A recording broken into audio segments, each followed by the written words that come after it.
आपके एग्जाम में औसत के इस तरीके के सवाल बहुत सारे पूछे जाते हैं, जहां पे लिखा होता है कि प्रथम 35 पूर्ण संख्याओं का औसत क्या होगा, प्रथम 35 प्राकृतिक संख्याओं का औसत क्या होगा, प्रथम 35 सम संख्याओं का औसत क्या होगा या विषम संख्याओं का औसत क्या होगा। तो ऐसे सवालों में बहुत छोटे छोटे कॉन्सेप्ट लगते हैं और इन कॉन्सेप्ट का यूज करके सवालों को आप बहुत आसानी से सॉल्व कर सकते हैं।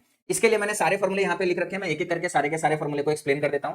सबसे पहले होता है n प्राकृतिक संख्याओं का योग और औसत। हमेशा याद रखना n प्राकृतिक संख्याओं का योग का फॉर्मूला सभी को लगभग लगभग याद रहता है, क्या रहता है n प्लस 1/2 और औसत होता है योग बटे n। तो इसमें अगर n से भाग कर देंगे तो कितना आ जाएगा n प्लस 1/2, या इसको आप ऐसे भी कह सकते हो पहली संख्या प्लस आखिरी संख्या बटे दो, पहली संख्या प्लस आखिरी संख्या बटे दो।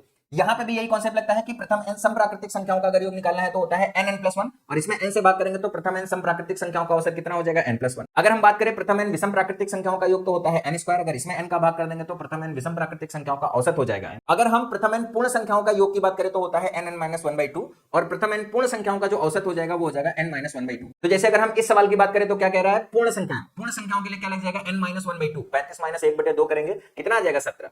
अगर यहीं पर हमसे क्या पूछता, अगर प्राकृतिक के बारे में पूछता और यहीं पर 35 होता तो 35 एक 36, 36 का आधा करेंगे कितना आ जाएगा 18 आ जाएगा। अगर यहीं पर सम की बात करता तो सम के लिए 35 में एक जोड़ देंगे कितना हो जाएगा 36 हो जाएगा।